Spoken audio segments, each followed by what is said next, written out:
Well, hello. So today I'm going to pose for you a moral question that I have for myself about the Olympics and what is going on with our world and where we place our attention to. And I'll let he who has not sinned cast the first stone and what that all means in the context of living within this reality. So I'm not offering any answers. I'm actually asking for questions and what your thoughts are. So the question became, should I boycott the Olympics? And why should I boycott the Olympics? For me, the question was because I've read about all these allegations about orphans being murdered by individuals. Uh, the Brazilian government has special room, and these allegations are out there. And I'm going to include a link to the bottom, and you can read about them. You can find out about them. But this isn't something new. I mean, there's governments that look the other way when it happens to child sex trafficking and whatnot. And this is something that needs to be talked about because this is an energy that is being channeled by individuals, and they may think that they're getting away with it, but at the end of the day, no one gets away with anything. That's just the laws of the universe, that no one gets away with darkness. Um, Specifically towards the innocent. Like, really? Like, did you read the Bible? Heard of a guy named Jesus? So just dealing with those elements. But I don't, at the same time, I know that he who has not sinned cast the first stone. So I can't judge why.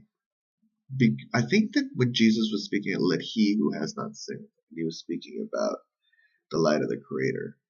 The light of the Creator has not sinned. Cast the first stone. So the light of the Creator is the one that casts the first stone. I think that could be construed that way. That could be construed that way. So you have to let it go, and that's your brother and sister, or I don't know. It's I'm probably not going to watch the Olympics anyway. But I think it's something serious that I think that the Brazilian government, from a spiritual perspective, that needs to be dealt with and addressed.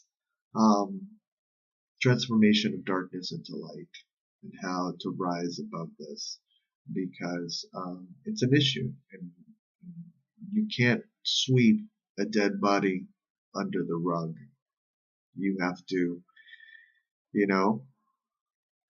address the situation. And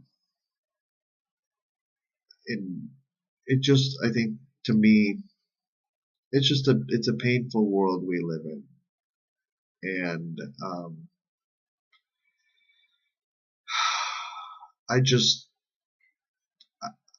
I'm flabbergasted. But this has happened throughout history, so it doesn't surprise me that something to this caliber would happen. But hopefully we will rise above it, and our consciousness will be elevated, and we will understand that this hurts everyone. This hurts everyone on various different forms, on various different levels. And if we're going to have a proper communication with the light of the Creator, we need to take responsibility over our own actions individually, but also over the rippling effects of allowing things to happen. Like, I couldn't stay silent. Once I know this information, I couldn't stay silent, but at the same time, I need to address it from a standpoint of, what do I do? What do I do? What do I do in this situation? I'm asking you, the viewer, what do you think that I should do? Should I boycott the Olympics? Should I send light to Brazil that hopefully whatever is happening there can rise above it? What's interesting, when I first came to this country, Brazil was this hot ladies, like everybody was dancing and half naked. And there's a certain energy that is drawn when sexuality is mixed in there. And perhaps it's the heat and people have to wear less clothing. Perhaps that's just what it is. It just happens to be a tropical country, so it's just that's the way it goes. But the sexualization of it, and I don't know what happened. I don't know what happened. That somewhere, Brazil just there were gangs that were created and drug that was being sold and children being used for prostitution, and it just became and I think that hopefully the Olympics came in maybe to reveal light. Maybe the Olympics came in, so maybe it isn't about boycotting the Olympics, but it's actually about raising the awareness of what's going on with Brazil and being like, Brazil, don't you see, like, if this is what is being allowed to happen to orphans, like, if these allegations are true, then there's a big force to answer with. And so staying silent is not going to cut it. And kudos to the Brazilian people. I'm not putting down Brazilian people at all in any way, shape, or form, because Brazil is made up of various different people. And I'm talking about the government. The Brazilian people removed their president. So kudos to them for taking the initiative and saying, hey, listen, we understand there's a problem.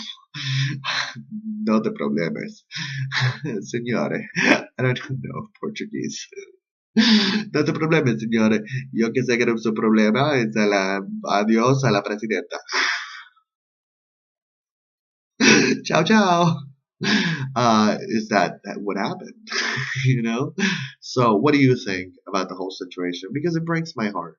It does. These are souls, and these are individuals that didn't get a proper burial. They were murdered. They were murdered. First of all, these are children that allegedly were murdered and allegedly dumped into the shores, and allegedly these bodies have surfaced. And if you dredge up the water, that's why the water is so disgusting, because it's the filth of what's left. Allegedly, all of these things. Are they true? Are they not?